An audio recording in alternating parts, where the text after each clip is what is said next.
Everyone, welcome to Magnet Brains. This is Saloni Pandey. So आज के हमारे इस लेक्चर में हम पढ़ने जा रहे हैं types of social movements. Chapter 8 हम पढ़ रहे हैं, that is social movements. And हमारे प्रीवियस लेक्चर्स में हम क्या चीजें डिस्कस कर चुके हैं, हमने देखे what are the features of social movements, then sociology में हम सोशल मूवमेंट्स को क्यों पढ़ते हैं, and what are the theories of social movements. ये सारा कुछ हम डिटेल में समझ चुके हैं। अब बारी आती है कि कितनी तरह की सोशल मूवमेंट्स होती हैं। आप स्टार्टिंग से ही सोशल मूवमेंट्स के बारे में पढ़ते आ रहे हैं। सोशल रिफॉर्मर्स को आपने पढ़ा, जिन्होंने सोशल मूवमेंट्स चलाई, रिफॉर्म मूवमेंट्स चलाई, एक्सेट्रा। ये सारा कुछ आपने डिटेल में पहले बहुत सारे चैप्टर्स में पढ़ा हुआ है और मैंने भी आपको पढ़ाया हुआ है। बट अब आप इन सोशल मूवमेंट्स को किस तरह से कैटेगराइज करोगे?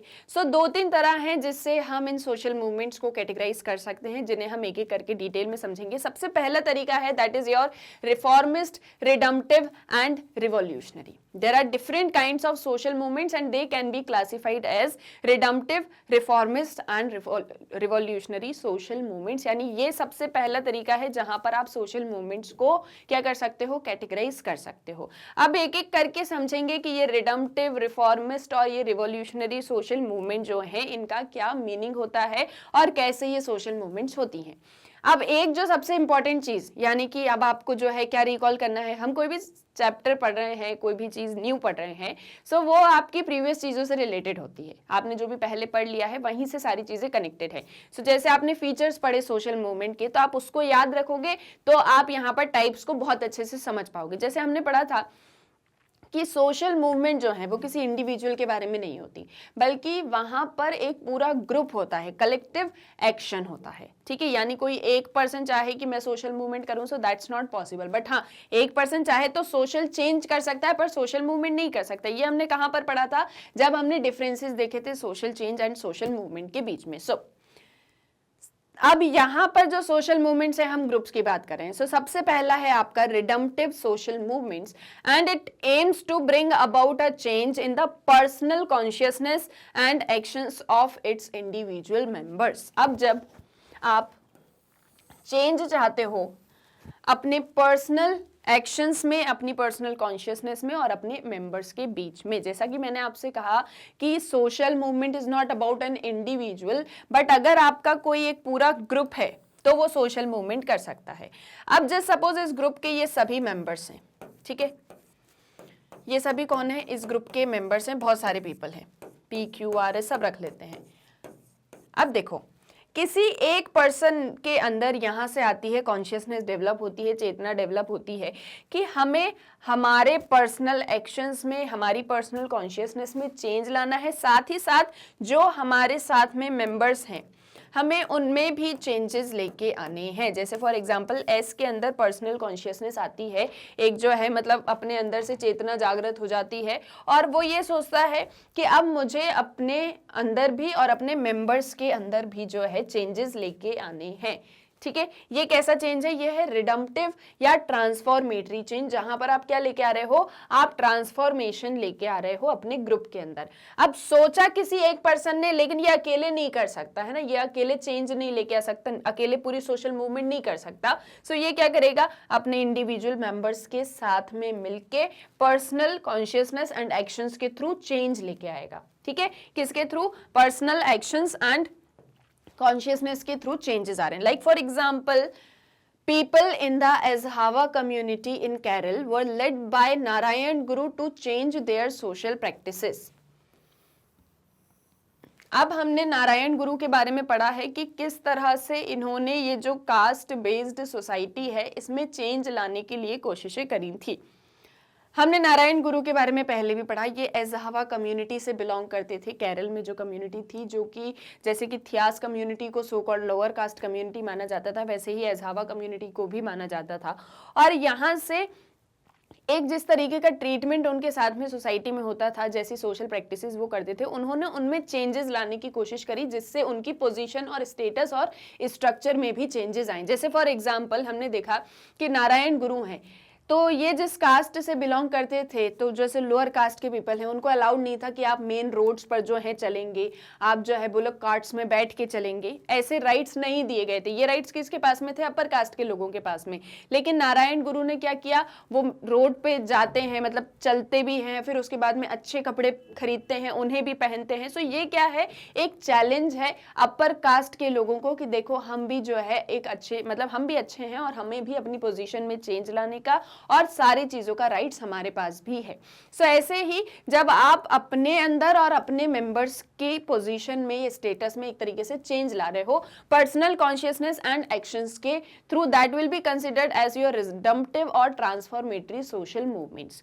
Second is your reformist social movements, and they strive to change the existing social and political arrangements through gradual incremental steps. अब जो आपकी reformist social movements होती हैं, ये किस एक चीज में चेंज लाना चाहती हैं? So they want to change your social and political arrangements.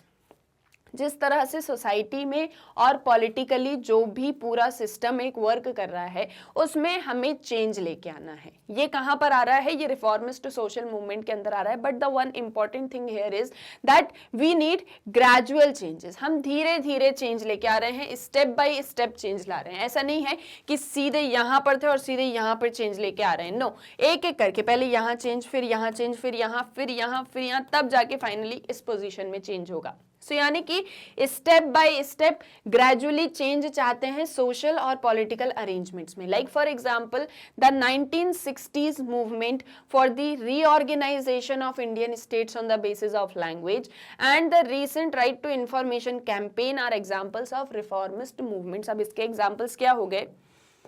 सो आपने जो है on the basis of language reorganisation of Indian states के बारे में पढ़ा है कि किस तरह से हम जो है इंडियन स्टेट्स को रीऑर्गेनाइज करते हैं। ये आपने कहाँ पर पढ़ा था? ये आपने पढ़ा था chapter 6 the challenges of cultural diversity के अंदर, जो आपकी बुक 1 है, उसमें आपने ये चीज पढ़ी थी। हमने देखा कि किस तरह से एक जो हमारा पूरा ऑर्गेनाइजेशन है स्टेट्स का, हमारा जो पॉलिटिकल अरेंजमेंट है, हमने उसमें चेंजेस लेके आए। लैंग्वेज के बेसिस पर हमने बहुत सारे स्टेट्स को कार्व आउट किया। सेकेंडली, जो हमारा राइट टू इंफॉर्मेशन को लेके कैंपेन है कि हमें भी अधिकार है कि हमें सारी जानकारी रहे गवर्नमेंट क्या चीज कर रही है, कैसे कर रही है, कितना इन्वेस्ट कर रही है, क्योंकि गवर्नमेंट को हमने बनाया है। सो ये हमारी एक तरीके से हमारा राइट है कि हम उनके बारे में सारी चीजों को जाने। सो राइट टू इंफॉर्मेशन का जो कैंपेन था, ये भी एक तरीके से रिफॉर्मिस्ट मूवमेंट्स के अंदर ही आता है, जहां पर आप सोशल एंड पॉलिटिकल अरेंजमेंट्स में चेंजेस लाते हैं। लेकिन ये जो चेंजेस थे, क्या ये एकदम से आए थे?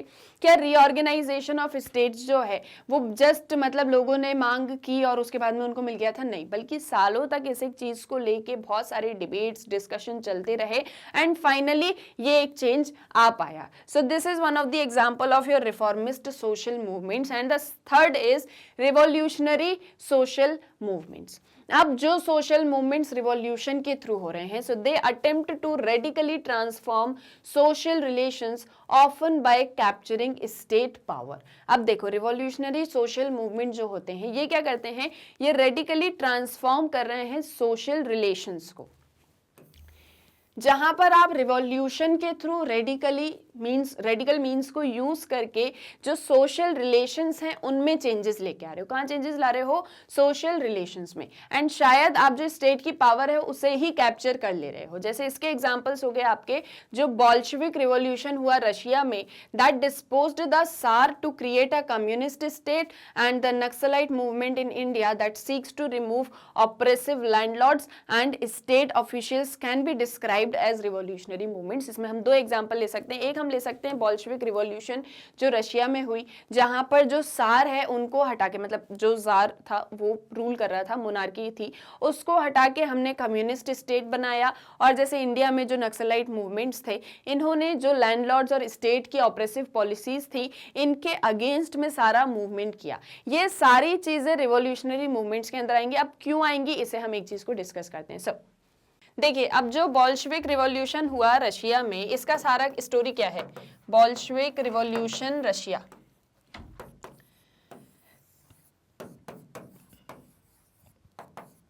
जार की पार्टी रूल कर रही होती है रशिया में, जो कि एक मोनार्कियल पार्टी है।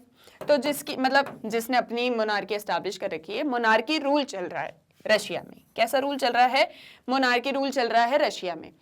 अब जो है इनकी पार्टी की जो भी सारी चीजें थी, जिस तरह से ये लोग जो है ऑपरेसिव पॉलिसीज लेके आ रहे थे, इन सारी चीजों के बैकग्राउंड में, आपने पॉलिटिक्स में पढ़ा होगा ऑब्वियसली, इन सारी चीजों के बैकग्राउंड में लेनिन की पार्टी, लेनिन की बोल्शेविक पार्टी बनती है। ठीक है, ये क्या करते हैं? ये रिवॉल्यूशन करते हैं against these jar.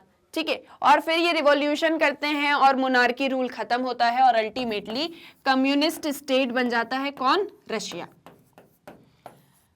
Karl Marx की आइडियोलॉजी को फॉलो करते थे लेनिन, जहां पर जो है रिवॉल्यूशन के थ्रू आपको सोसाइटी में चेंज लाना है। कार्ल मार्क्स की आइडियोलॉजी ये कहती है कि आपको जो है सोसाइटी में चेंजेस लाने हैं और वो चेंजेस आएंगे रिवॉल्यूशन के through. This was the idea of Karl Marx, जिसको लेनिन बिलीव करते हैं। सो वो रिवॉल्यूशन के थ्रू जो है जार पार्टी का डाउनफॉल होता है, कम्युनिस्ट स्टेट जो है ये बन जाता है क्या? आपका रशिया। और इसके बाद में ये जो है इस कंट्री के इकोनॉमिक्स में, मतलब इकोनॉमी में, स्टेट में, उनकी सारी पॉलिसीज में चेंजेस लाते हैं। जैसे कि प्रोडक्शन के जो मोड्स हैं वो चेंज हो जाते हैं, ये सारी चीज़ों में चेंजेस आते हैं। सो इस तरह से रिवॉल्यूशन के थ्रू एक सोशल चेंज आया, जैसे हमने फ्रेंच रिवॉल्यूशन भी पढ़ा था इसके अंदर। साथ ही साथ नक्सलाइट मूवमेंट इन इंडिया। अब आपने बहुत सारे नक्सल मूवमेंट्स के बारे में पढ़ा होगा इंडिया के अंदर कि किस तरह से जो नक्सल्स होते हैं वो स्टेट की ऑपरेसिव और लैंडलॉर्ड्स की ऑपरेसिव पॉलिसीज के अगेंस्ट में बहुत सारे मूवमेंट चलाते हैं और इससे बहुत से लोगों की लाइफ जो है वो थ्रेट में भी आ जाती है। सो ये सारे मूवमेंट्स आएंगे आपके रिवॉल्यूशनरी सोशल मूवमेंट्स के अंदर। सो एक हमने डिस्कस किया रिडम्पटिव सोशल मूवमेंट, एक reformist social movement, and your third is your revolutionary social movements. Now as you might discover when you try to classify a social movement in terms of this typology, most movements have a mix of redemptive, reformist and revolutionary elements. अब जैसा कि अभी हमने classification किया reformist, रिडम्पटिव और revolutionary movements के according, अब अगर हम इस टाइपोलॉजी पर जाते हैं या फिर इस टाइपोलॉजी के एक सेकंड के लिए इसको एनालाइज करेंगे, तो बहुत सी ऐसी मूवमेंट्स हैं जो शायद रिडम्पटिव भी हैं, रिफॉर्मिस्ट भी हैं, रिवॉल्यूशनरी भी हैं। सो यानी कि एक मिक्स हमको सभी मूवमेंट्स का देखने को मिलता है। कुछ कुछ सोशल मूवमेंट्स के अंदर कुछ जो है सिर्फ रिफॉर्मिस्ट है, कुछ रिफॉर्मिस्ट और रिवॉल्यूशनरी भी है, ये चीजें हम देख सकते हैं। और the orientation of a social movement में shift over time such that it starts off with से revolutionary objectives and becomes reformist. अब यहाँ पर ओरिएंटेशन जो है एक सोशल मूवमेंट का वो भी ओवर टाइम चेंज हो सकता है। जैसे सपोज कोई मूवमेंट है वो रिवॉल्यूशनरी सोशल मूवमेंट की तरह स्टार्ट होती है, लेकिन धीरे धीरे टाइम के साथ में वो एक रिफॉर्मिस्ट सोशल मूवमेंट बन जाती है। A movement may start from a phase of mass mobilization and collective protest to become more institutionalized. अब एक मूवमेंट जो है मास मोबिलाइजेशन से कलेक्टिव प्रोटेस्ट तक भी जाके और ज्यादा इंस्टीट्यूशनलाइज्ड हो जाती है। जैसे जो भी सोशल मूवमेंट्स के फीचर्स होते हैं कि हमको एक ऑर्गेनाइजेशन चाहिए, मोबिलाइजेशन चाहिए, हमको लीडरशिप चाहिए। सो वो मोबिलाइज करते करते कलेक्टिव एक्शन के थ्रू और ज्यादा इंस्टीट्यूशनलाइज्ड भी हो सकती है। And social scientist who study the life cycles of social movements call this a move towards social movement organizations। और जो सोशल साइंटिस्ट इस सोशल मूवमेंट्स की लाइफ साइकिल को स्टडी करते हैं वो इस तरह के मूव को सोशल मूवमेंट ऑर्गेनाइजेशंस कहते हैं। ठीक है, they call this move towards social movements organization. यहाँ जहाँ पर आप इंस्टीट्यूशनलाइज्ड हो रहे हो, यानी कि एक सोशल मूवमेंट है, जैसे सपोज वो स्टार्ट हुई रिवॉल्यूशनरी लेकिन धीरे धीरे रिफॉर्मिस्ट हो गई। एक सोशल मूवमेंट जो सिर्फ मोबिलाइजेशन से स्टार्ट हुई थी उसमें आपने जो है फिर चेंजेस कर दिए। जैसे हमने थ्योरीज ऑफ सोशल मूवमेंट्स में डिस्कस किया था कि जहां पर जो आपकी थर्ड थ्योरी है, थ्योरी ऑफ रिसोर्स मोबिलाइजेशन, वो ये कहती है कि अगर आपके पास में रिसोर्सेज होंगे तो आप पीपल को मोबिलाइज कर पाओगे, आप सोशल मूवमेंट कर पाओगे। लेकिन इसके अगेंस्ट में क्रिटिक्स क्या कहते हैं कि जरूरी नहीं है कि जिसके पास में रिसोर्सेज है वही सोशल मूवमेंट कर सकता है। हो सकता है जिसके पास में रिसोर्सेज नहीं है वो भी सोशल मूवमेंट करेगा और अपनी स्ट्रगल के टाइम ड्यूरेशन में वो इन रिसोर्सेज को डेवलप करेगा, like for example poor people's movement. So वैसे ही यहाँ पर अगर आप साथ में आ चुके हो, आपकी जो पॉपुलेशन है, मास जो है वो मोबिलाइज हो चुका है, सो आप इसमें धीरे धीरे लीडरशिप और ऑर्गेनाइजेशन ये सारी चीजें आप टाइम ड्यूरेशन के साथ साथ में इसके अंदर डेवलप कर सकते हो, यानी आप और ज़्यादा इंस्टीट्यूशनलाइज्ड हो रहे हो आपकी सोशल मूवमेंट। इस तरह की सोशल मूवमेंट्स को इस तरह की मूवमेंट्स को या सोशल मूवमेंट्स की लाइफ साइकिल को साइंटिस्ट ने किस तरह से डिफाइन किया है? Social movements organization. इस तरह से सोशल मूवमेंट जो है वो ऑर्गेनाइज होती है। How a social movement is perceived and classified is always a matter of interpretation. अब इसी में एक और चीज आती है कि एक सोशल मूवमेंट किस तरह से परसीव हुई है, कैसे क्लासिफाइड हुई है, ये हमेशा एक मैटर ऑफ इंटरप्रिटेशन होता है, यानी कि इंटरप्रिटेशंस जो है सोशल मूवमेंट के अंदर किए जाते हैं। अब वो कैसे होते हैं?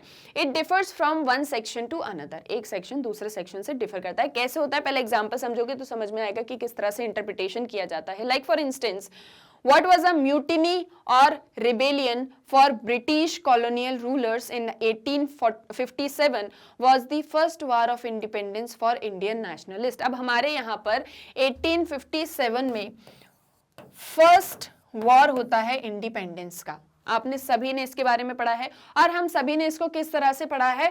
First war of independence. आपसे कोई पूछेगा फर्स्ट वॉर ऑफ इंडिपेंडेंस कब हुआ तो आप बोलोगे 1857 में। लेकिन हमारे इस फर्स्ट वॉर ऑफ इंडिपेंडेंस को जो ब्रिटिश कॉलोनियल्स थे वो कैसे देखते थे? रिबेलियन या म्यूटिनी के फॉर्म में, कि ये जो है एक रिबेलियन हुई है, ये एक म्यूटिनी हुई है 1857 में। सो यानी कि देखने का नजरिया दोनों का अलग अलग है, दोनों के इंटरप्रिटेशंस अलग अलग हैं। अब अगर हम बात करें एक म्यूटिनी की, so a mutiny is an act of defiance against supposedly legitimate authority, that is the British rule। अब जो एक म्यूटिनी है वो क्या है? Act of defiance against legitimate authority, जहां पर जो वैध अथॉरिटी है, लेजिटिमेशन के बारे में हमने पढ़ा है।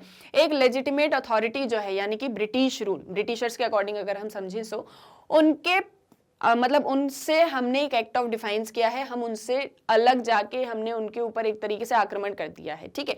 सो ये आपका म्यूटिनी के अंदर आ गया। I struggle for independence is a challenge to the very legitimacy of British rule, this shows how people attach different meanings to social movements. ये सारी चीजें क्या दिखा रही हैं कि किस तरह से सोशल मूवमेंट्स के डिफरेंट डिफरेंट मीनिंग्स होते हैं।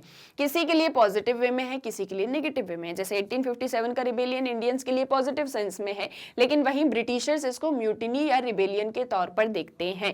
क्लियर है? यहां तक आया समझ में? ऑन द बेसिस ऑफ रिडम्पटिव और transformatory social movements, reformist social movements and revolutionary social movements किस तरह के होते हैं, क्या एग्जांपल्स के थ्रू आप इन चीजों को समझ सकते हो और इसके different different dimensions. I hope यहां तक चीजें क्लियर होंगी। देन जो आपका नेक्स्ट है, that is social movements can be classified on the basis of old and new। यानी कि अभी जो हमने देखा कि क्लासिफिकेशन जो है reformative, redemptive and revolutionary basis पे होगा। अब जो क्लासिफिकेशन है that is on the basis of old and new social movement, जो बहुत पहले हो चुकी और जो अभी अभी की हैं, ठीक है, old and new. So for much of the 20th century social movements were class based such as working class movements and peasant movement और anti colonial movements। अब देखो यहां हम पढ़ने वाले हैं 20th सेंचुरी को। 20th सेंचुरी की जो मेन मूवमेंट्स रही वो कौन कौन सी थी? जैसे कि क्लास बेस्ड मूवमेंट है, वर्किंग क्लास मूवमेंट जिसके अंदर हम पढ़ रहे हैं, peasant movements, anti colonial movements. अब while anti-colonial movements united entire people into national liberation struggles, class-based movements united classes to fight for their rights। अब जो anti-colonial movements थी, यहाँ पर सभी जितने भी people थे, जो भी कॉलोनी थी उसके जितने भी people थे, वो सभी साथ में आते हैं एंड नेशनल लिबरेशन के लिए स्ट्रगल करते हैं, नेशनल लिबर्टी के लिए यानी इंडिपेंडेंस के लिए स्ट्रगल करते हैं। जैसे फॉर एग्जाम्पल इंडिया जो कि कॉलोनी रही ब्रिटिशर्स की, ठीक है। अब जितने भी इंडियंस थे वो सभी साथ में आते हैं, यूनाइट होते हैं और फिर इंडिपेंडेंस के लिए जो है स्ट्रगल करते हैं। That is a kind of 20th century social movement. Secondly जो आपकी क्लास बेस्ड मूवमेंट्स हैं जिसमें हम वर्किंग क्लासेस के बारे में पढ़ रहे हैं, सो यहाँ पे डिफरेंट क्लासेस जो हैं वो अपने राइट्स के लिए फाइट करती हैं। जैसे फॉर एग्जांपल अगर हम वर्किंग क्लास की बात करें, जब इंडस्ट्रियलाइजेशन हुआ था सो जो वर्किंग क्लास थी उसका कितना ज्यादा एक्सप्लॉइटेशन किया गया था कि मतलब अनलिमिटेड आवर्स तक जो है वर्क कर रहे हैं, बीच में गैप नहीं मिल रहा है, वर्क जो है पुअर वर्किंग कंडीशंस में हो रहा है। ऐसी सारी चीजों के लिए जो वर्कर्स हैं वो साथ में आते हैं, अपने राइट्स के लिए फाइट करते हैं। सो ये सारे मूवमेंट्स आ जाएंगे आपके 20th सेंचुरी के मूवमेंट्स के अंदर। And The most far-reaching social movement of the last century thus have been class-based or based on national liberation struggle. So इसीलिए जो सबसे ज्यादा इंपॉर्टेंट मूवमेंट्स होगी आपकी 20th सेंचुरी की, that is your class based movements and anti colonial और national liberation struggles. Now the workers movement in Europe gave rise to international communist movement. अब इसी में हम डिस्कस कर रहे हैं 20th सेंचुरी की मूवमेंट्स को. ठीक है, 20th सेंचुरी सोशल मूवमेंट्स, जिसमें हमने फर्स्ट देखी क्लास बेस्ड मूवमेंट या class based social movement. Second हमने देखी एंटी कॉलोनियल सोशल मूवमेंट. इसी में नेशनल लिबरेशन स्ट्रगल भी आ जाएगा, इसी के अंदर आपकी पीजेंट मूवमेंट भी आ जाएगी. अब जो एक चीज हमने देखी कि जो वर्कर्स मूवमेंट हुई यूरोप में, जिसकी वजह से इंटरनेशनल कम्युनिस्ट मूवमेंट को एक तरीके से मतलब पेस मिल जाता है. ठीक है, इंटरनेशनल कम्युनिस्ट मूवमेंट को पेस मिल जाता है वर्कर्स मूवमेंट जो होती है यूरोप में, उसकी वजह से. यानी कम्युनिस्ट आइडियोलॉजी जो है वो प्रिवेल करने लग जाती है और उस कम्युनिज्म को एस्टैब्लिश करने के लिए इंटरनेशनल कम्युनिस्ट मूवमेंट होती है. अब कम्युनिस्ट आइडियोलॉजी किस एक चीज को बताती है? ठीक है, अब हम बात करें किसकी? कम्युनिस्ट आइडियोलॉजी की. सो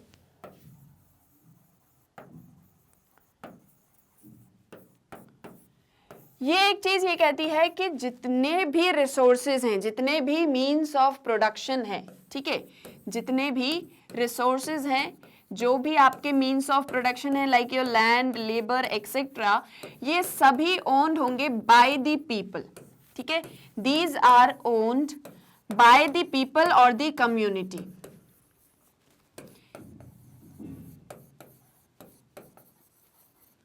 ठीक है, कम्युनिज्म कम्युनिटी की आइडियोलॉजी को शो करती है कि जो कम्युनिटी है, जो पूरे पीपल हैं, उन सभी के होंगे सारे रिसोर्सेज, सारे मीन्स ऑफ प्रोडक्शन. प्रॉपर्टी भी कम्युनिटी होल्ड करके रखेगी. या फिर एक चीज से हम कह सकते हैं यहाँ सारी चीजें स्टेट की होती हैं कहीं ना कहीं. ठीक है, जो भी यहाँ पर गवर्नमेंट होगी वो सारी चीजों को जो है खुद ओन करके रखेंगे और वो सारी चीजें कम्युनिटी की होगी, पीपल की होंगी. ठीक है, इसको हम और ब्रॉडर वे में आगे समझने वाले हैं.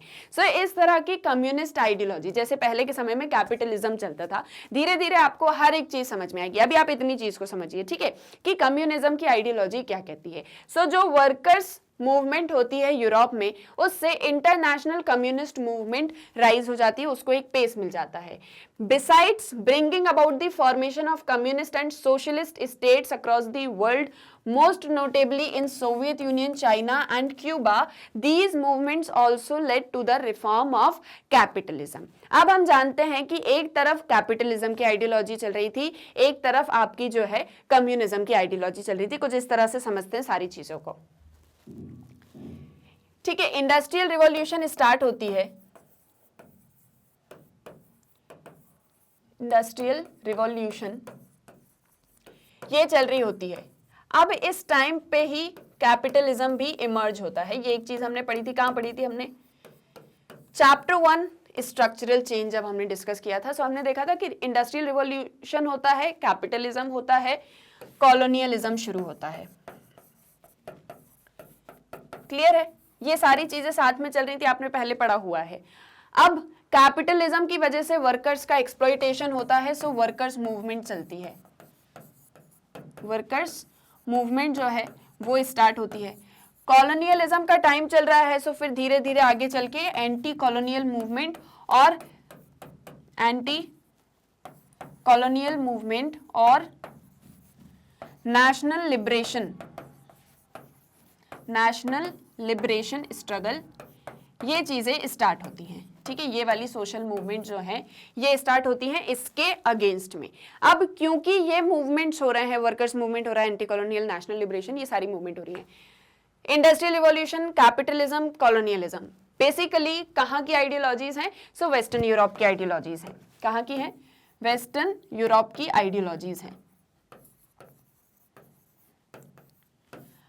क्लियर है? अब इसके अगेंस्ट में एक है आपका सोवियत यूनियन, चाइना और Cuba. Soviet union, China and Cuba. ठीक है। अब एक तरफ ये कंट्रीज हैं, ये जो कंट्रीज हैं ये बिलीव करती हैं कम्युनिज्म की आइडियोलॉजी में। किस आइडियोलॉजी में? कम्युनिज्म की आइडियोलॉजी में।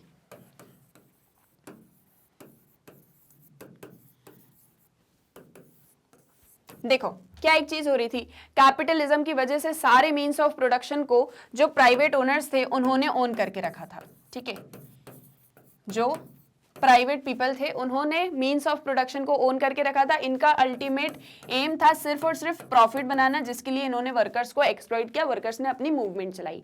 अब ये जो वर्कर्स मूवमेंट है और ये जो हम सोवियत यूनियन, चाइना, क्यूबा, यहाँ की जो बातें कर रहे हैं, ये सभी मार्क्स के आइडियाज से इन्फ्लुएंस्ड थे। किसके आइडियाज से? मार्क्स के आइडियाज से बहुत ज्यादा इन्फ्लुएंस्ड थे। कार्ल मार्क्स कहते थे कि सारे मीन्स ऑफ प्रोडक्शन जो है उन्हें ओन करके रखना चाहिए, किसको? वर्कर्स को। और एक जो है, आपने ये सारी आइडियोलॉजीज पढ़ी होंगी, नहीं भी पढ़ी होंगी सो आप आगे हायर क्लासेस में पढ़ेंगे, वैसे इन जनरल आपने डिस्कस किया होगा पॉलिटिक्स में, कि कार्ल मार्क्स कहते थे कि किस तरह से रिवॉल्यूशन आएगी और प्रोलिटेरिएट जो होंगे उनका शासन एस्टैब्लिश हो जाएगा। एक तरफ कैपिटलिस्ट थे, बॉर्जुआस क्लास थी, एक तरफ आपकी प्रोलिटेरिएट्स थे जो कि वर्कर्स थे, उनका बहुत ज्यादा एक्सप्लॉइटेशन हो रहा था। तो कार्ल मार्क्स इस एक चीज के लिए वर्कर्स को इन्फ्लुएंस करते हैं, उनको बोलते हैं कि आप जो है इसके खिलाफ में, इस कैपिटलिज्म रेजिम के खिलाफ में क्या करिए? रिवॉल्यूशन करिए, ताकि आपकी पोजीशन में चेंज आएगा। ठीक है, अब इन आइडियाज से इन्फ्लुएंस होके एक कम्युनिज्म की आइडियोलॉजी जो है वो डेवलप होती है, जो कार्ल मार्क्स के आइडियाज से ही निकल के आ रही होती है। ठीक है, कौन सी आइडियोलॉजी? कम्युनिज्म की आइडियोलॉजी। ये आइडियोलॉजी क्या कहती है कि सारे मीन्स ऑफ प्रोडक्शन जो होंगे that will B hold by the people and by the community. वो सभी कम्युनिटी और पीपल जो है उन्हें होल्ड करके रखेंगे सारे मीन्स ऑफ प्रोडक्शन को। जैसे यहां पर means of production privately owned है, यहां पर means of production state, government, people या कम्युनिटी होल्ड करके रखेंगे। सो इस तरह से एक तरफ जो है आपकी कैपिटलिज्म की आइडियोलॉजी चल रही है, एक तरफ जो है आपकी कम्युनिज्म की आइडियोलॉजी चल रही है। और इन दोनों के बैकग्राउंड में जितने भी मूवमेंट चले, जैसे एंटी कॉलोनियल है, नेशनल लिबरेशन है, वर्कर्स मूवमेंट हमने डिस्कस करा, इंटरनेशनल कम्युनिस्ट मूवमेंट है, ये सारी मूवमेंट जो है चल रही थी। And these movements also led to the reform of capitalism. और ये सारी मूवमेंट से जो हमारा कैपिटलिज्म की आइडियोलॉजी है वो भी रिफॉर्म होती। कैसे रिफॉर्म होगी? क्योंकि अब कैपिटलिज्म के अगेंस्ट में आ चुकी है कम्युनिज्म की आइडियोलॉजी, जो कि उसके लिए एक बहुत बड़ा कॉम्पिटिशन है। सो चीजें क्या होती है? रिफॉर्म होती है। जब जैसे सपोज ये ए है, अभी तक इसी की पूरी जो है एक तरह से मोनोपोली एस्टैब्लिश्ड थी, अब बी भी आ गया। पहले सिर्फ ए अकेला था तो ये अच्छा करे बुरा करे लेकिन हमेशा यही प्रिवेल करेगा। अब बी भी आ चुका, तो ए को पता है कि अगर मैं कहीं भी थोड़ा बहुत भी गलत रहूंगा तो बी मेरी पोजीशन ले लेगा। सो ये क्या करेगा? अपने अंदर सुधार करने लग जाएगा। सो वैसे ही सेम वे में जो कैपिटलिज्म है उसमें भी रिफॉर्म होना स्टार्ट हो जाते हैं एंड कम्युनिज्म जो है वो उसके अगेंस्ट में आ जाती है। The creation of welfare states that protected workers' rights and offered universal education, health care, social security in the capitalist nations of Western Europe was partly due to political pressure created by the communist and socialist movements. So वही चीज जो मैं आपको बता रही थी कि अब क्योंकि कम्युनिस्ट आइडियोलॉजी आ चुकी है, सोशलिस्ट मूवमेंट्स स्टार्ट हो चुकी हैं। सोशलिस्ट मूवमेंट जहां पर आप सोसाइटी में रह रहे पीपल को ज्यादा इंपॉर्टेंस देते हो, एंड सेम बहुत मिलती जुलती आइडियोलॉजी है, सोशलिस्ट एंड कम्युनिस्ट आइडियोलॉजी दोनों साथ में ही चलती हैं। ठीक है, कम्युनिज्म के बाद में सोशलिज्म ही आता है। अब क्योंकि ये दोनों आइडियोलॉजी प्रिवेल कर रही हैं, और इनका जो पॉलिटिकल प्रेशर है, इन आइडियोलॉजीज का जो पॉलिटिकल प्रेशर है, उसकी वजह से वेस्टर्न यूरोप के कैपिटलिज्म में रिफॉर्म्स आते हैं। कैसे रिफॉर्म्स आते हैं? वर्कर्स राइट्स जो है उनको प्रोटेक्ट किया जाता है, यूनिवर्सल एजुकेशन का एजेंडा जो है उसको फ्लेयर किया जाता है, हेल्थ केयर, सोशल सिक्योरिटी, इन सारी चीजों पर फोकस किया जाता है, just because of this anti ideology that is of communism. Clear है? Now the movement against colonialism has been influential as the movement against capitalism. अब जो colonialism की आइडियोलॉजी चल रही थी, इसके अगेंस्ट में जिस तरह के मूवमेंट्स होते हैं उतने ही इन्फ्लुएंशियल मूवमेंट्स होते हैं जैसे कि कैपिटलिज्म होते हैं। यानी कि ये जो मैंने आपसे कहा कि कॉलोनियलिज्म कैपिटलिज्म दोनों साथ साथ में वर्क कर रहे थे, तो जिस तरह से कैपिटलिज्म के अगेंस्ट में जो है इतनी सारी मूवमेंट चलती हैं, वैसे ही सेम कॉलोनियलिज्म के अगेंस्ट में भी सारी मूवमेंट्स चलती हैं। Since capitalism and colonialism have usually been interlinked through forms of imperialism, social movements have simultaneously targeted both these forms of exploitation. अब जैसे कि हमने ऑलरेडी पढ़ा हुआ है, कॉलोनियलिज्म और कैपिटलिज्म दोनों ही इंटरलिंक्ड हैं, इंपीरियलिज्म की आइडियोलॉजी से ही निकल के आते हैं। वैसे ही सेम वे में जिस तरह से इन्होंने एक्सप्लॉइटेशन किया है, सो इसलिए हम सोशल मूवमेंट्स उनके अगेंस्ट में चलाते हैं simultaneously. That is nationalist movements have mobilized against rule by foreign power as well as the dominance of foreign capital। so इसीलिए जो हमारे nationalist movements रहे हैं, उन्होंने एक तो जो foreign power का rule हमारे यहाँ था, that is colonialism, इसके अगेंस्ट में भी मूवमेंट्स किए हैं, और साथ ही साथ the dominance of foreign capital, that is your capitalism. इन दोनों ही आइडियोलॉजी के अगेंस्ट में हमने बहुत सारे मूवमेंट्स किए हुए हैं। Rule by foreign power, that is colonialism, and dominance of foreign capital, that is your capitalism. Clear है? आए यहां तक समझ में? सो देन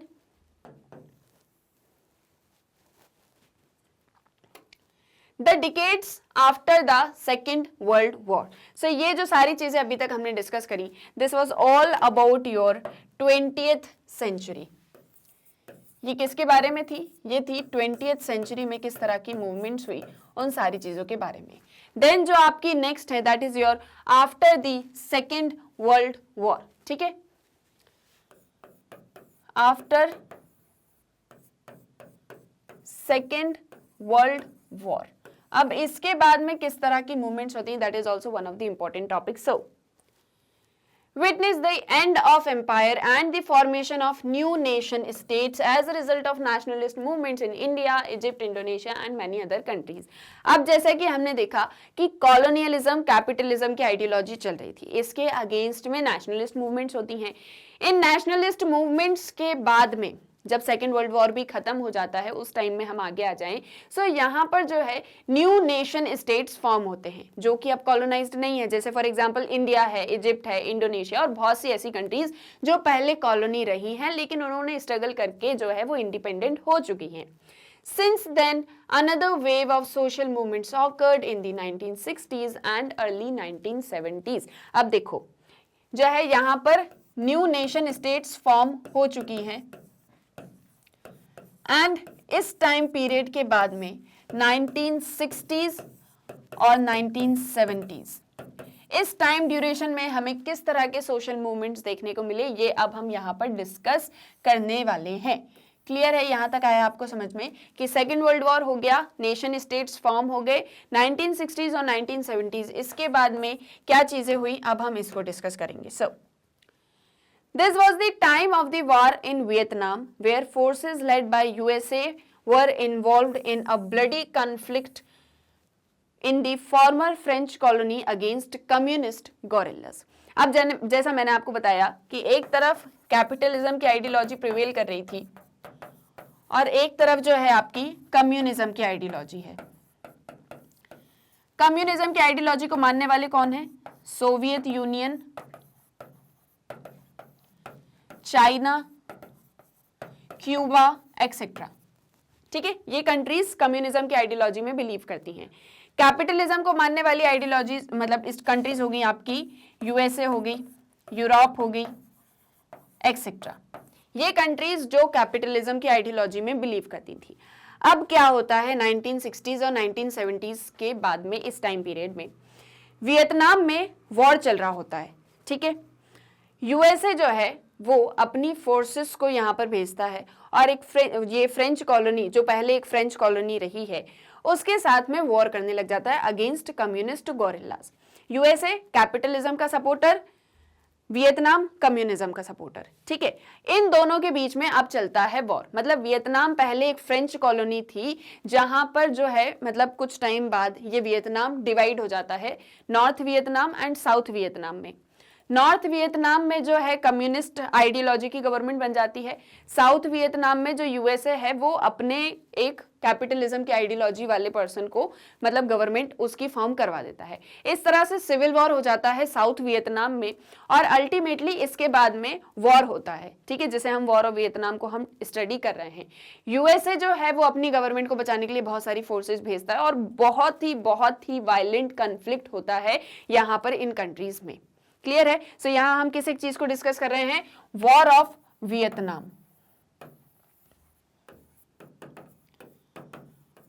और मेन रोल यहाँ पर किसका है? यूएसए का। सो एक तरह से किस तरह का वॉर है ये? Capitalism versus communism. एक इस तरह का वॉर हमको देखने को मिला। ठीक है, अब क्या होता है, किस तरह के सोशल मूवमेंट्स होंगे फिर यहां पर? In Europe, Paris was the nucleus of a vibrant students movement that joined worker parties in a series of strikes protesting against the war. अब यूरोप में जो पेरिस है वो न्यूक्लियस रहता है। यहाँ पर ये वॉर हो रहा है वियतनाम में। ठीक है, मैंने आपको स्टोरी बता दी, क्या स्टोरी थी, क्यों वॉर हुआ और सारी चीजें क्या थी। अब जो आपका पेरिस है वहां पर students movement, vibrant students movement जो है वो वर्कर पार्टीज को ज्वाइन कर लेता है। जो वर्कर पार्टीज हैं अपने राइट्स के लिए फाइट कर रही होती हैं, स्ट्राइक्स कर रही होती हैं, ये पार्टीज जो हैं वर्कर्स पार्टीज और स्टूडेंट्स मूवमेंट दोनों साथ में मिलके स्ट्राइक्स करते हैं, प्रोटेस्ट करते हैं इस वियतनाम वॉर के अगेंस्ट में। सो ये हो गया एक तरीके का सोशल मूवमेंट जहां पर सभी साथ में आए हैं एक एम के लिए।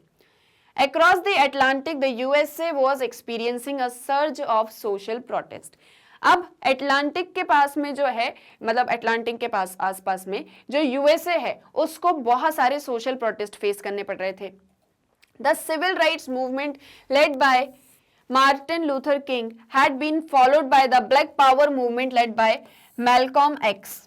अब देखो, सिविल राइट्स मूवमेंट ये मार्टिन लूथर किंग स्टार्ट करते हैं, इसके बाद में ब्लैक पावर मूवमेंट होता है। ये सारी मूवमेंट जो आपके सिविलियंस रह रहे हैं वियतनाम में उनके राइट्स को लेके होती हैं। ठीक है, कि उनके भी अधिकार हैं इस वॉर में, उनके राइट्स जो है उनसे छीने जा रहे हैं। सो उनके लिए ये मूवमेंट होती है। सो हमने 3 तरह की मूवमेंट्स यहाँ पर डिस्कस करी। एक ये स्टूडेंट्स हो गई, एक ये आपके अटलांटिक के पास से हो गई, ये होगी आपकी civil rights movement.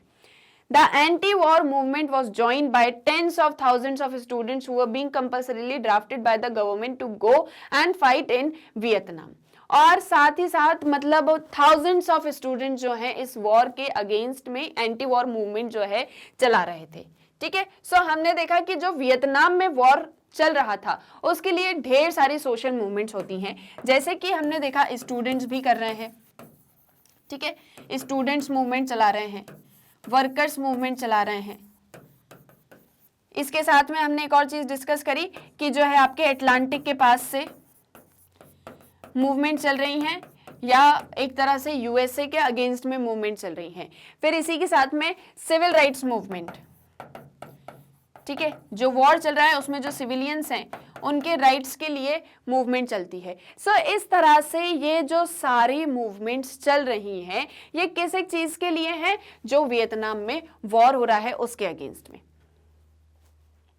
Then the women's movement and the environmental movement also gained strength during this time of social ferment.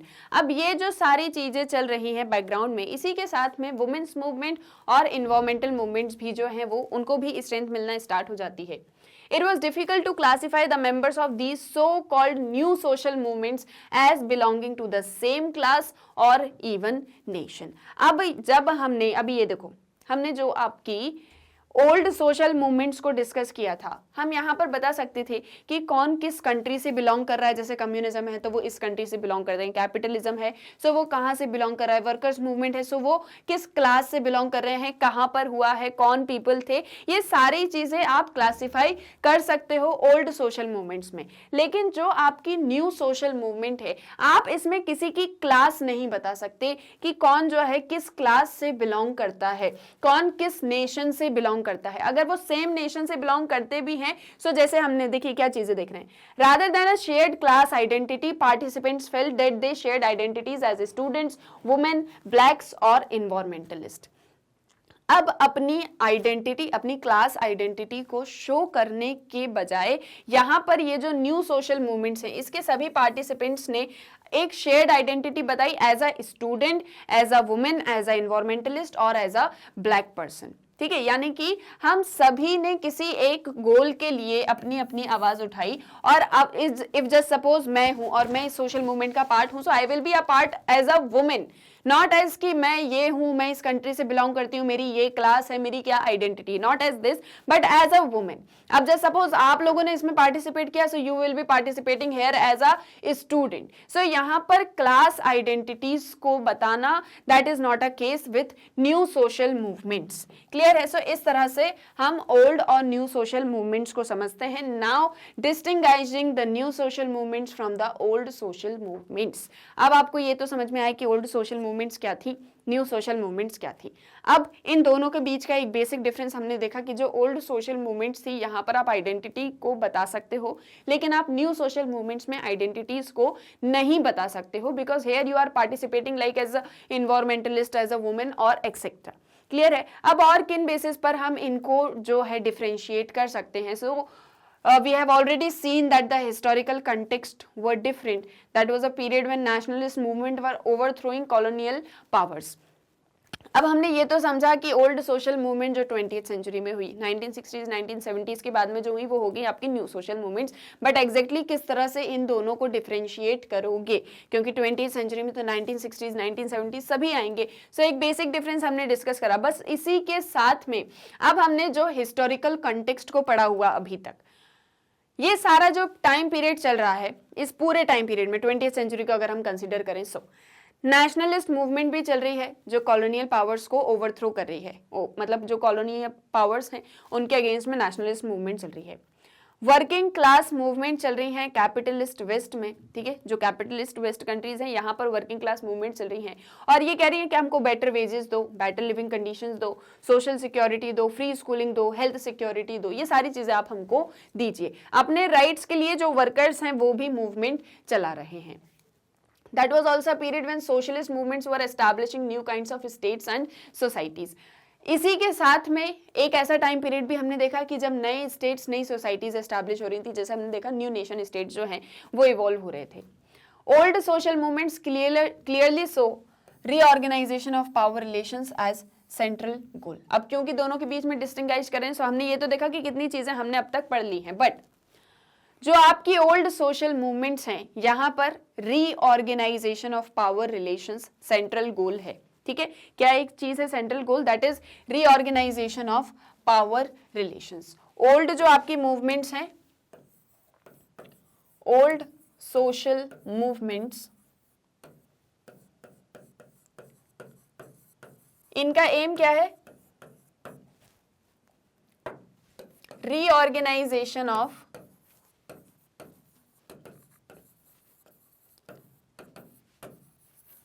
Power relations. जो पावर रिलेशंस हैं उनको रीऑर्गेनाइज करना है।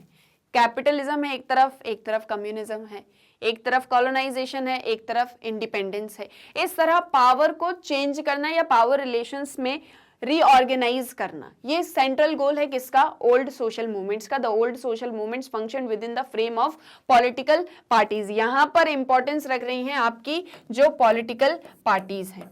ठीक है, क्योंकि हम यहाँ पर पावर की बात करें, सो ऑब्वियसली पॉलिटिक्स तो यहाँ पर आएगी ही। सो जो आपकी ओल्ड सोशल मूवमेंट्स हैं that are about reorganization of power relations and political parties. The Indian National Congress led the Indian national movement. अब हम ये क्यों कह रहे हैं कि पावर रीऑर्गेनाइज हो रही है पॉलिटिकल पार्टीज के थ्रू? सो इसके बहुत अच्छे एग्जांपल्स हैं, जैसे इंडियन नेशनल कांग्रेस एक पॉलिटिकल पार्टी जिसने इंडियन नेशनल मूवमेंट को चलाया, पावर रिलेशन में चेंजेस किए। जहां एक तरफ ब्रिटिश रूल था, वहां से हमने इंडियन नेशनल मूवमेंट चला के इंडियन रूल जो है एस्टैब्लिश किया, कहां? इंडिया के अंदर। ठीक है, सो एक पॉलिटिकल पार्टी जिसने पावर रिलेशन को रीऑर्गेनाइज किया। Communist Party of China led the Chinese revolution. जो कम्युनिस्ट पार्टी रही चाइना में, उसने चाइनीज रिवॉल्यूशन चलाया और उन्होंने जो है कम्युनिज्म को एस्टैब्लिश किया चाइना के अंदर। सो एक पॉलिटिकल पार्टी जिसने रीऑर्गेनाइज किया पावर रिलेशंस को। Today some believe that old class based political action led by trade unions and worker parties is on the decline.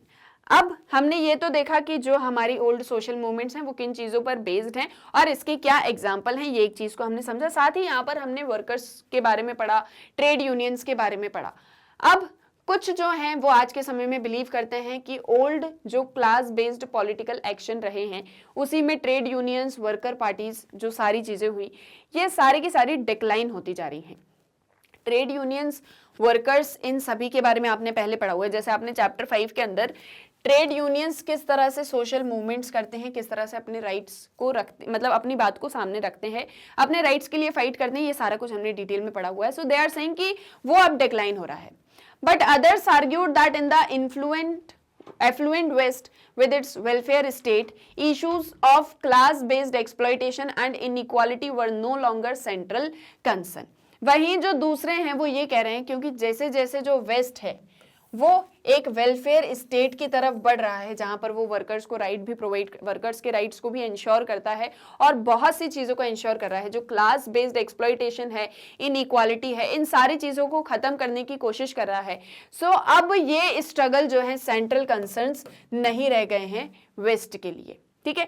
सो इस तरह से एक डिबेट भी चलता है कि जो ओल्ड मूवमेंट्स थे वो आज कितना ज्यादा रेलेवेंस रखते हैं, क्योंकि ये एक चीज पॉसिबल है कि हाँ जैसे जैसे हम वेलफेयर स्टेट की पॉलिसीज को अडॉप्ट कर रहे हैं, जैसे जैसे वेलफेयर की तरफ आगे बढ़ रहे हैं, वैसे वैसे हमारे यहाँ पर जो भी इनइक्वालिटीज हैं, जो भी लोगों के साथ में इतना ज्यादा एक्सप्लॉइटेशन किया गया है, उन सभी में हम सुधार लेके आ रहे हैं। क्लियर है? सो ओल्ड सोशल मूवमेंट्स आई आपको समझ में। Then there is your new social movements. The new social movements were not about changing the distribution of power in society, but about quality of life issues such as having a clean environment. अब जैसे हमने discuss करा कि जो आपकी old social movements हैं, that is about power relations, reorganization of power relations. लेकिन जो ये हमारी न्यू सोशल मूवमेंट्स हैं, ये पावर को डिस्ट्रीब्यूट नहीं करना चाहती सोसाइटी में। That is not about only distributing power in society, but that is about what quality of life people are living और quality of life issues in the society, like having a clean environment, ठीक है। So your new social movements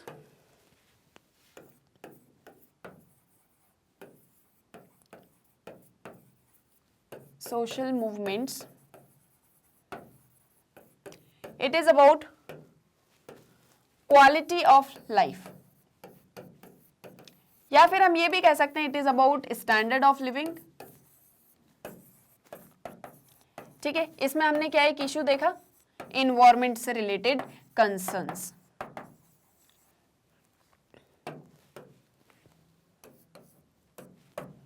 clear है ये distinction? Then in the old social movements the role of political parties was central, but in the new social movements quality of life keeps more importance. अब अगर हम बात करें old social movements की, so political scientist Rajni Kothari attributes the surge of social movements in India in the 1970s to people's growing dissatisfaction with parliamentary democracy.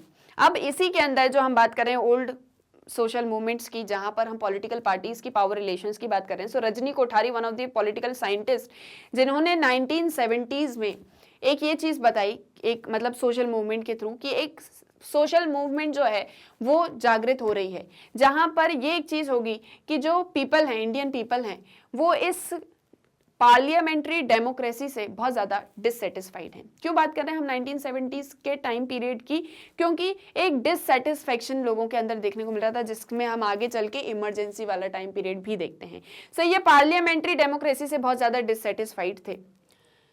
Kothari argues that the institutions of the state have been captured by the elites. अब उन्होंने ये एक चीज़ क्यों कही कि हम जो है पॉलिटिकल डेमोक्रेसी से, पार्लियामेंट्री डेमोक्रेसी से बहुत ज़्यादा डिससेटिस्फाइड हैं, हमको सेटिस्फेक्शन नहीं है, क्योंकि जो स्टेट के इंस्टीट्यूशंस हैं, जैसे लेजिस्लेचर है आपका और एग्जीक्यूटिव है, ये सारे इंस्टीट्यूशन जो हैं स्टेट के, इन सभी को एलिट्स ने कैप्चर करके रख लिया है। जो वेल्दी पीपल हैं, जिनके पास में बहुत पावर भी है, मनी भी है, वेल्थ भी है, इकोनॉमिकली पॉलिटिकली वेल ऑफ हैं, ऐसे लोगों ने स्टेट के इंस्टीट्यूशन को कैप्चर करके रखा हुआ है। Due to this electoral representation by the political parties is no longer an effective way for the poor to get their voices heard. और इस एक सिस्टम की वजह से, जहां पर सारे एलिट्स बैठे हुए हैं, उस एक सिस्टम के अंदर आप इलेक्टोरल रिप्रेजेंटेशन की बात अगर करते भी हैं कि हमारे यहाँ पर इलेक्टोरल रिप्रेजेंटेशन है पॉलिटिकल पार्टीज का, सो वो उतना ज़्यादा इफेक्टिव नहीं है, क्योंकि जो पुअर पीपल हैं उनकी तो वॉइस ही नहीं है स्टेट के इंस्टीट्यूशंस के अंदर। जैसे सपोज जो गवर्नमेंट है वहाँ सिर्फ और सिर्फ सारे वेल्दी पीपल रहते हों, ठीक है। सो वो तो पुअर के बारे में सोचेंगे ही नहीं, पुअर की कोई वॉइस ही नहीं होगी। सो ऐसे ही एक सिस्टम की बात कर रहे हैं Rajni Kothari. And people left out by the formal political system join social movements और non-party political formation in order to put pressure on the state from outside। और ऐसी एक सिचुएशन के अंदर जहां इस फॉर्मल पॉलिटिकल सिस्टम में पीपल का कोई से नहीं होता, तो वो क्या करते हैं, वो इस सिस्टम से बाहर आते हैं, सोशल मूवमेंट्स को ज्वाइन करते हैं, नॉन पार्टी पॉलिटिकल फॉर्मेशंस को ज्वाइन करते हैं, जिससे वो स्टेट के ऊपर प्रेशर बनाते हैं बाहर से, स्टेट में अंदर रह के नहीं। जैसे कि ये गवर्नमेंट है, सो वो क्या करेंगे, गवर्नमेंट को प्रेशराइज करेंगे, अपनी डिमांड्स गवर्नमेंट से फुलफिल करवाएंगे, गवर्नमेंट के अंदर रह के नहीं बल्कि गवर्नमेंट के बाहर रह के। इसमें आपने एक कॉन्सेप्ट पढ़ा था सिविल सोसाइटी का, chapter 6 the challenges of cultural diversity के अंदर, उस एक कॉन्सेप्ट की इंपॉर्टेंस हमें यहाँ पर देखने को मिलती है। ठीक है, today the broader term of civil society is used to refer to the both old social movements represented by political parties and trade unions and to new non-governmental organizations, women's group, environmental groups and tribal activists। आज civil societies किन forms में, NGO के form में, political parties के form में, trade unions, women's movement और आपके environmental groups, tribal activist, इन सभी के फॉर्म में सिविल सोसाइटी ऑर्गेनाइजेशंस वर्क कर रही हैं। ये सिविल सोसाइटी ऑर्गेनाइजेशंस स्टेट पर प्रेशर करती हैं अपनी डिमांड्स को और स्टेट से अपनी डिमांड्स को फुलफिल करवाती हैं, that are genuine in nature. ठीक है, सो इस तरह से सिविल सोसाइटी का रोल हमको देखने को मिल रहा है। As you have read about the various dimensions of social change in India, you would have been struck by the fact that globalisation has been reshaping people's life in industry and agriculture, culture and media. अब यहां हमने discuss किया कि social movement, जो old social movements रही, वहां power की हमने बात करी। इसमें हमने एग्जांपल देखा रजनी कोठारी का, उन्होंने किस तरह से बताया कि धीरे धीरे टाइम के साथ में, पहले तो ठीक है चलो पावर रिलेशंस की हमने बात करी, पॉलिटिकल पार्टीज की हमने बात करी कि किस तरह से इन्होंने जो है सोसाइटी में चेंज लाया because of these social movements that they held. ठीक है, ये एक चीज हमने डिस्कस करी। न्यू सोशल मूवमेंट्स जो क्वालिटी ऑफ लाइफ की बात करती हैं, स्टैंडर्ड ऑफ लिविंग की बात करती हैं। ठीक है, धीरे धीरे 1960s 1970s तक आते आते हमने देखा हम जो है एक तरीके से जागरूक हो गए। ठीक है, अब जो है हमको सारी चीजों का नॉलेज है, हमें पता है कि स्टेट जो है हमने बनाया है, हमारे लिए है, सो उसको हमारी डिमांड्स को फुलफिल करना है। सो रजनी कोठारी ने एक एग्जांपल दिया कि किस तरह से जो पीपल थे वो 1970s के टाइम में इस पार्लियामेंट्री डेमोक्रेसी से खुश नहीं थे, और इसीलिए जो है क्यों खुश नहीं थे, क्योंकि एलिट्स ने उनको होल्ड करके रखा था। धीरे धीरे सिविल सोसाइटी का कॉन्सेप्ट जो है वो फॉर्म ले लेता है। पहले तो हम सोशल मूवमेंट्स की बात कर रहे थे, लेकिन अब सिविल सोसाइटी का कॉन्सेप्ट आ चुका है। ये डिफरेंट फॉर्म्स में, जैसे वुमेन्स मूवमेंट हो गया, एनवायरमेंटल मूवमेंट्स हो गए, इन सभी के फॉर्म्स में सोशल चेंज लेके आते हैं। सोशल मूवमेंट्स भी रेलिवेंट है, इसका मतलब ये नहीं कि सोशल मूवमेंट्स का कोई रेलिवेंस नहीं है, they are also very much important. अब जैसे यहीं पर हम डिस्कस करें ग्लोबलाइजेशन के बारे में। जिस तरह से हमें इंडियन सोसाइटी में चेंजेस देखने को मिल रहे हैं, हमने देखा कि ये जो ग्लोबलाइजेशन है, इससे हमारी लाइफ और ज्यादा शेप हो रही है। हमारी इंडस्ट्रीज, हमारा एग्रीकल्चर, हमारा अपना कल्चर, हमारी लाइफ स्टाइल, हमारा मीडिया, ये सारी चीजें इन्फ्लुएंस्ड हैं इंडस्ट्रियलाइजेशन की वजह से। Often firms are transnational, often legal arrangements that are binding are international, such as the regulations of WTO, environmental, health risk, fear of nuclear warfare are global in nature. So यानी किस तरह से globalisation हमारे trade में भी जो है influence कर रही है, हमारी इकोनॉमिक्स में भी इन्फ्लुएंस कर रही है, हमारे लीगल सिस्टम के अंदर भी इन्फ्लुएंस कर रही है, हमारी हेल्थ, हमारा एनवायरमेंट, न्यूक्लियर वॉर, ये सारी चीजें ग्लोबलाइजेशन से अफेक्टेड रही हैं, अफेक्टेड पॉजिटिव सेंस में, क्योंकि यहां भी हमको चेंजेस देखने को मिले, हमें रीशेप देखने को मिली Indian society. Not surprisingly, therefore many of the new social movements are international in scope। so यहाँ से क्या एक चीज बताई जा रही है आपको कि जो सोशल मूवमेंट्स हैं वो सिर्फ यही नहीं है कि सिर्फ ओल्ड सोशल मूवमेंट्स हो गई, न्यू सोशल मूवमेंट्स हो गई, क्या एजेंडा हो गई, लेकिन टाइम के साथ में एक जो न्यू डायमेंशन देखने को मिल रहा है सोशल मूवमेंट्स का, that is they are international in their scope. अब जो हम टॉपिक्स उठाते हैं वो इंटरनेशनल एजेंडा के भी होते हैं। ठीक है, जैसे हमने बात करी WTO की बात करी, ट्रेड रिलेटेड हमने बात करी, इन्वायरमेंट की हमने बात करी, क्लाइमेट चेंजेस मतलब पूरे वर्ल्ड का इशू है, पूरा वर्ल्ड इस चीज को लेके बहुत ज्यादा चिंतित है कि जो है भैया क्लाइमेट जिस तरह से चेंज हो रहा है, आगे चल के हमारी जनरेशन किस तरह से सर्वाइव कर पाएगी, हम खुद कैसे सर्वाइव कर पाएंगे इस जिस तरह से क्लाइमेट चेंज हो रहा है, जो उसके नेगेटिव इंपैक्ट्स हैं हम सब उनको किस तरह से फेस कर पाएंगे। Now this is a international issue. ठीक है। ये इंटरनेशनल इशू के लिए ढेर सारी सोशल मूवमेंट्स होती हैं, ठीक है। बहुत सी ऐसी मूवमेंट्स हैं, आप कभी गूगल करेंगे, कभी पढ़ेंगे इन चीजों को, सो आपको पता चलेगा कि कितनी सारी मूवमेंट जो है वर्ल्ड वाइड चलती हैं, जो ऐसे एजेंडा पर होती हैं जो पूरे वर्ल्ड के लिए बहुत ज्यादा इंपॉर्टेंट है, ठीक है। सो वैसे ही अब जो न्यू सोशल मूवमेंट्स हैं उनका स्कोप इंटरनेशनल हो चुका है। जैसे हमने ओल्ड सोशल मूवमेंट्स को डिस्कस किया कि ये जो है पॉलिटिक्स से ज्यादातर रिलेटेड है, जो न्यू सोशल मूवमेंट्स हैं they are international in their scope, they are international। इसमें हमने एग्जाम्पल देखा ग्लोबलाइजेशन का, क्लियर है, आए यहां तक समझ में।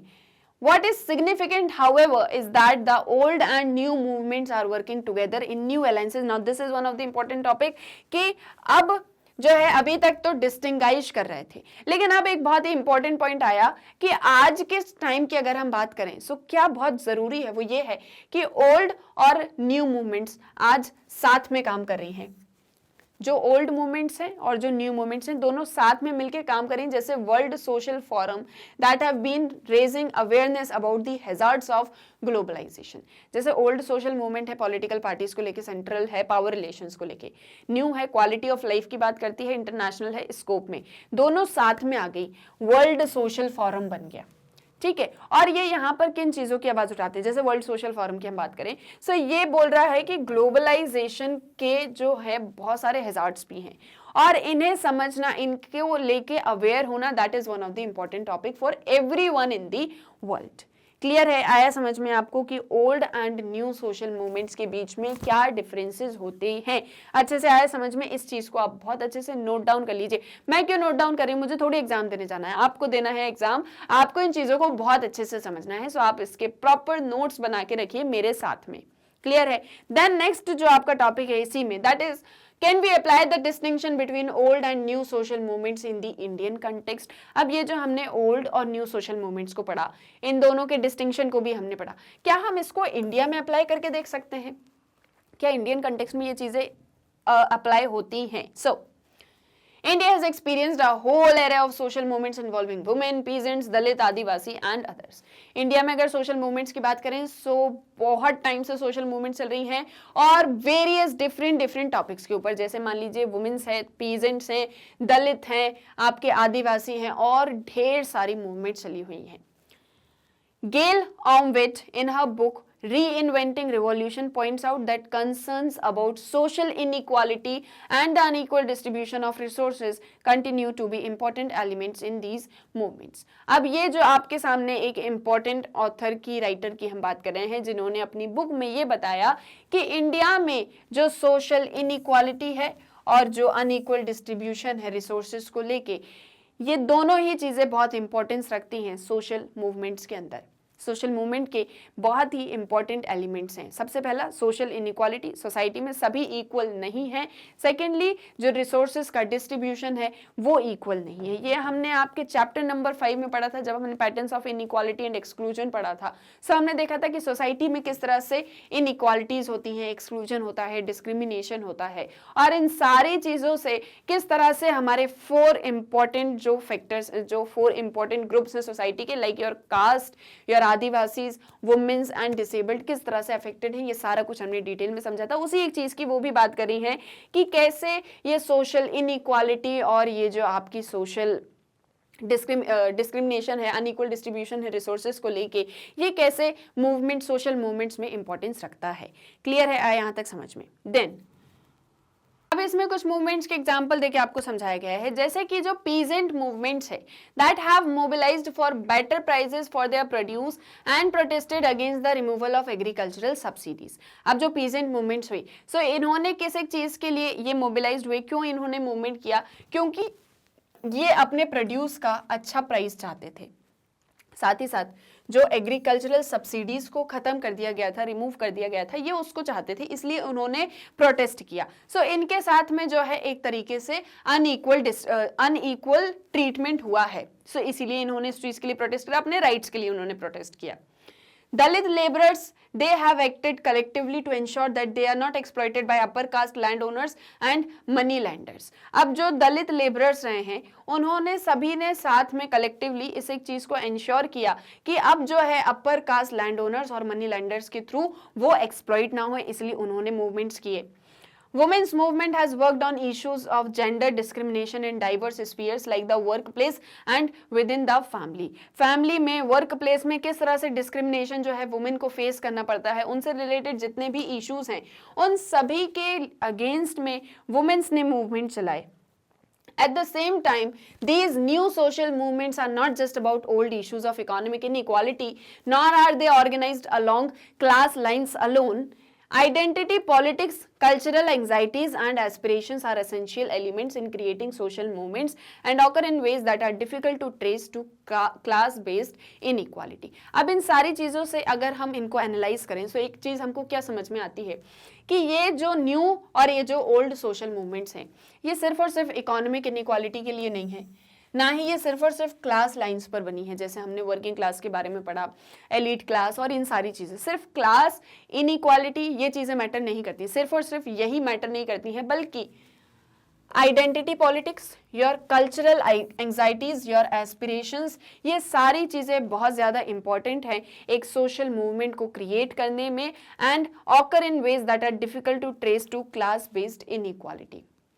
यानी जो सोशल मूवमेंट्स होती हैं, इन शॉर्ट ये बहुत सारी चीज़ों का मिक्सचर होता है, बहुत सारी चीज़ों के बाद में एक सोशल मूवमेंट होती है. जैसे हमने सोशल चेंज और सोशल मूवमेंट के बीच का डिफरेंस समझा था.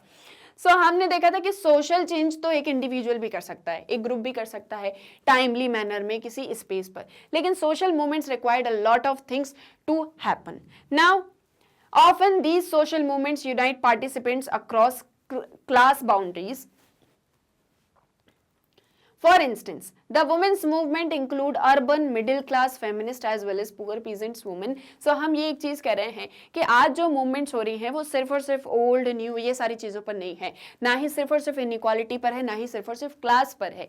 क्योंकि अगर हम वुमेन्स मूवमेंट की बात करें इसके अंदर रिच वुमेन हो, पुअर वुमेन हो, अर्बन मिडिल क्लास हो, पीजेंट वुमेन हो, सभी साथ में आ रही हैं. अगर क्लास वाली बात होती तो शायद डिफरेंट क्लास की डिफरेंट वुमेन्स मूवमेंट होती, पर ऐसा नहीं हुआ.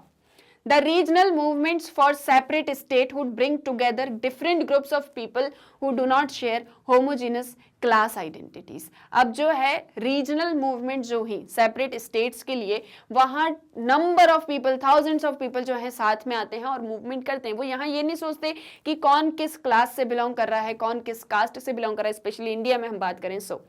In a social movement, questions of social inequality can occur alongside other equally important issues. Social movements में सिर्फ और सिर्फ इनइक्वालिटी की, क्लास की बात नहीं होती, बल्कि और भी ऐसे इश्यूज हैं जो बहुत ही ज़्यादा इंपॉर्टेंट होते हैं. क्लियर है? आया समझ में टाइप्स ऑफ सोशल मूवमेंट्स कितने सारे होते हैं? सबसे पहले हमने डिस्कस किए थे reformative, redemptive and revolutionary social movement. फिर हमने समझे कि ओल्ड और न्यू सोशल मूवमेंट्स क्या होता है, इन दोनों के बीच का क्या डिफरेंस होता है. इंडिया में ये ओल्ड और न्यू सोशल मूवमेंट्स क्या अप्लाई होते हैं, क्या ये डिस्टिंक्शन इंडिया में मतलब अच्छे से इफेक्टिव होगा या नहीं, ये एक चीज को हमने डिस्कस किया. इंडियन मूवमेंट्स को हमने देखा, बेसिक कॉन्सेप्ट्स थे. अगर आपका कॉन्सेप्ट अच्छे से क्लियर है ये आपको टॉपिक बहुत अच्छे से क्लियर होगा. मैंने बहुत सारे एग्जांपल्स के थ्रू अच्छे से नोट्स बना के आपको समझाया है. आई होप आपको ये टॉपिक बहुत अच्छे से समझ में आया होगा और कोई भी डाउट नहीं होगा. स्टिल कोई डाउट है आपका, कोई सजेशन है, कोई एग्जाम्पल है इस टॉपिक से रिलेटेड जो आप हमारे साथ में शेयर करना चाहते हैं, आप मुझे कमेंट बॉक्स में बता सकते हैं. एक और चीज कि आप मैग्नेट ब्रेन्स की वेबसाइट को कैसे एक्सेस करेंगे. सभी वीडियोस को देखने के लिए गूगल पे जाना है, एंटर करना है magnetbrains.com. जैसे ही एंटर करोगे magnet brains education platform open होगा. स्क्रॉल करोगे, देखोगे यहाँ पे किंडरगार्टन से लेके 12th क्लास तक के सभी क्लासेस के, सभी कोर्सेज के वीडियोस अवेलेबल हैं. आपको क्या करना है, क्लास या कोर्स चूज करना है. जैसे सपोज आपने क्लास 12th चूज किया, अब 12th से रिलेटेड सारे सब्जेक्ट के वीडियोस यहाँ पर आए, आपने सब्जेक्ट चूज किया, वॉच नाउ पे क्लिक किया. सब्जेक्ट से रिलेटेड यहाँ पर चैप्टर वाइज वीडियोस आएंगे, चैप्टर पे क्लिक करोगे, चैप्टर से रिलेटेड सब टॉपिक्स आ जाएंगे। यहाँ भी सभी के आगे वॉच नाउ का बटन है, आपको जो भी टॉपिक स्टडी करना है वॉच नाउ पे क्लिक किया और ये वीडियो ओपन हो जाएगा आपका। अब जस्ट सपोज आपको वन शॉट रिवीजन पढ़ना है, तो आप क्या करोगे, वन शॉट रिवीजन चूज करोगे, सब्जेक्ट चूज करोगे, ये आपके चैप्टर वाइज वीडियोस आए, यहाँ पे भी सबके आगे वॉच नाउ का बटन है। जो भी चैप्टर आपको स्टडी करना है वॉच नाउ पे क्लिक किया और ये वीडियो ओपन। अब यहाँ से आपको नेक्स्ट वीडियो देखना है, नेक्स्ट वीडियो पर क्लिक करो, ये नहीं देखना है कुछ और देखना है, वहां से कैंसिल कर दो। सो बहुत ही इजीली आप मैग्नेट ब्रेन्स की वेबसाइट को एक्सेस कर सकते हैं। ये आपको 100% फ्री ऑनलाइन एजुकेशन प्रोवाइड करती है। सो जल्दी से चैनल को सब्सक्राइब कर दीजिए। आज के इस वीडियो को लाइक एंड शेयर करना मत भूलिएगा। हम मिलेंगे हमारे नेक्स्ट वीडियो लेक्चर में। Thank you very